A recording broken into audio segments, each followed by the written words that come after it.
रस्ते अपघातात जखमी झालेल्या व्यक्तींचे प्राण वाचवण्यासाठी अपघातानंतरच्या पहिल्या एका तासात मदतीला धावणाऱ्या नागरिकांसाठी केंद्र शासनाची राहवीर योजना प्रभावी ठरत आहे।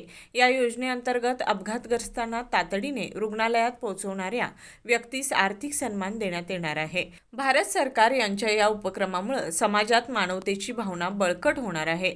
देशात वाहनांची संख्या वाढत असताना रस्ते अपघात आणि त्यातील मृत्यूचे प्रमाणही वाढत आहे।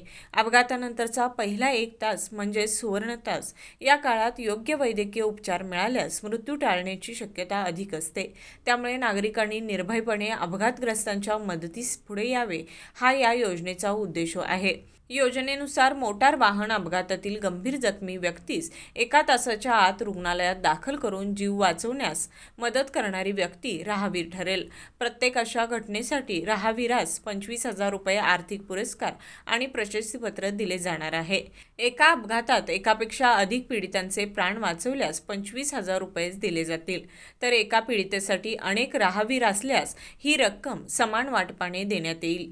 एका व्यक्तीस वर्षातून जास्तीत जास्त 5 वेळा हा पुरस्कार मिळू शकतो। जिल्हा स्तरावर जिल्हाधिकाऱ्यांच्या अध्यक्षतेखाली मूल्यांकन समितीमार्फत प्रस्तावांची पडताळणी करून मंजुरी दिली जाणार आहे। मोटार वाहन कायद्यानुसार राहवीरास कायदेशीर संरक्षण देण्यात आले असून अपघातग्रस्तांना मदत करणाऱ्या नागरिकांना कोणताही पोलीस किंवा न्यायालयीन त्रास होणार नाही, तसेच त्याची ओळख गोपनीय ठेवण्यात येणार आहे।